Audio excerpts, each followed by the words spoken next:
Hello guys, welcome back to my channel Ayushi Shukla drawing. आज हम सभी जंतु हार्मोन के बारे में पढ़ेंगे। सबसे पहला होता है थायराइड ग्रंथि, जो कि थायरॉक्सिन हार्मोन का निर्माण करता है। ये स्वरयंत्र और श्वास नली के स्पर्श संधि के मध्य पाया जाता है। ये गोल सी संरचना इसे स्वरयंत्र कहते हैं, लंबी संरचना को श्वास नली। ये यहाँ पे गोल गोल पाई जाती हैं। इसी को थायराइड ग्रंथि या आउटो ग्रंथि कहते हैं। इसे थायरॉक्सिन हार्मोन बनाने के लिए आयोडीन की ज़रूरत पड़ती है, जो कि हमें नमक से मिला जाता है।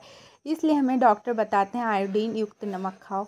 स्थिति ये श्वास नली एवं स्वरयंत्र के संधि मध्य। आकार यक्ष होता है, रंग गुलाबी होता है। हार्मोन ये थायरॉक्सिन हार्मोन का निर्माण करता है। इसका कार्य होता है उपापचयी क्रियाओं का नियंत्रण करना और फिर श्वसन दर को प्रभावित करना। दूसरा कार्य होता है श्वसन दर को प्रभावित करना। और फिर इसकी कमी से रोग हो जाता है घेंघा रोग। थायरॉक्सिन हार्मोन की कमी से घेंघा रोग हो जाता है। फिर आज दूसरी हम ग्रंथि पढ़ेंगे, अधिवृक्क ग्रंथि, जो कि हमारे वृक्क दोनों वृक्कों के ऊपर पाए जाते हैं। ये हमेशा जोड़े में पाए जाते हैं, क्योंकि हमारे शरीर में वृक्क भी दो होते हैं, इसलिए अधिवृक्क ग्रंथि भी दो होती हैं। ये हम पहले अधिवृक्क ग्रंथि को बनाएंगे, मतलब जानेंगे कि कहाँ पाया जाता है। यह हमेशा वृक्क के ऊपर पाया जाता है। और फिर यहाँ पे पहले हम लोग वृक्क की संरचना को बनाएंगे, फिर ये ऊपर ऐसे पाया जाता है अधिवृक्क ग्रंथि। ये दोनों जो है, इसी को हम लोग अधिवृक्क ग्रंथि कहते हैं।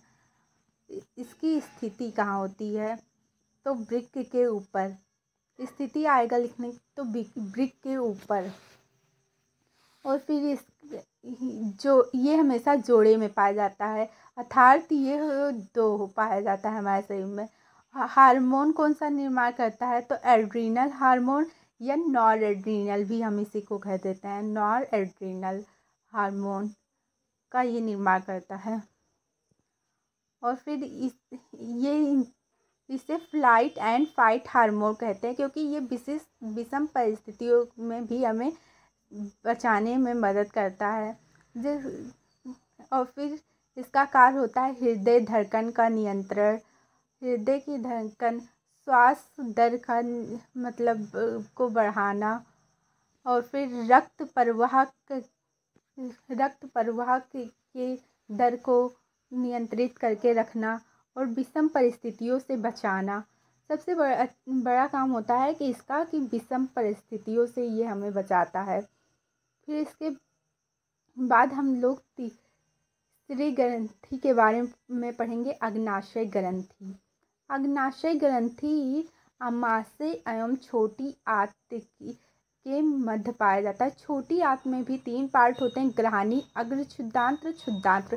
तो ये छोटी आंत के ग्रहणी और अमाशय के मध्य पाया जाता है। इसलिए इस अग्नाशय ग्रंथि पत्ती के आकार का होता है। ये इंसुलिन का निर्माण करता है, जो कि हमारे शरीर में ग्लूकोज की मात्रा का नियंत्रण करता है। हमारे शरीर में ग्लूकोज अधिक हो जाता है तो वो इसे ग्लाइकोजन में बदल जाता है। स्थिति कहाँ होता है, तो अमाशय एवं ग्रहणी के मध्य। फिर यहाँ पे रोग इससे क्या हो जाता है, मधुमेह, जिसे हम लोग इंग्लिश में डायबिटीज़ कहते हैं। फिर अब हम लोग चौथा पढ़ेंगे, टेस्टोस्टेरोन, जो कि पुरुषों में पाया जाता है। वृषण कोश के अंदर वृषण का निर्माण होता है, वहीं पर यह हार्मोन बनता है टेस्टोस्टेरोन। टेस्टोस्टेरोन का कार्य होता है द्वितीयक लैंगिक लक्षण, जैसे दाढ़ी मूंछ आ जाना, और फिर यही सब मतलब इससे होता है टेस्टोस्टेरोन के निर्माण होने से। ये हमेशा जोड़े में पाया जाता है। और फिर इसकी स्थिति कहाँ होती है, तो वृषण कोश के अंदर और शरीर के बाहर। ये हमेशा पुरुषों में पाया जाता है। इसी प्रकार महिलाओं में भी प्रोजेस्टेरोन और एस्ट्रोजन पाया जाता है, जो उसकी अंडाशय से निकलता है। हाँ, अंडाशय से। और फिर इसका भी कार्य होता है कि द्वितीयक लैंगिक लक्षण लाना महिलाओं में। और फिर इसका भी कार्य होता है द्वितीयक लैंगिक लक्षण लाना। धन्यवाद।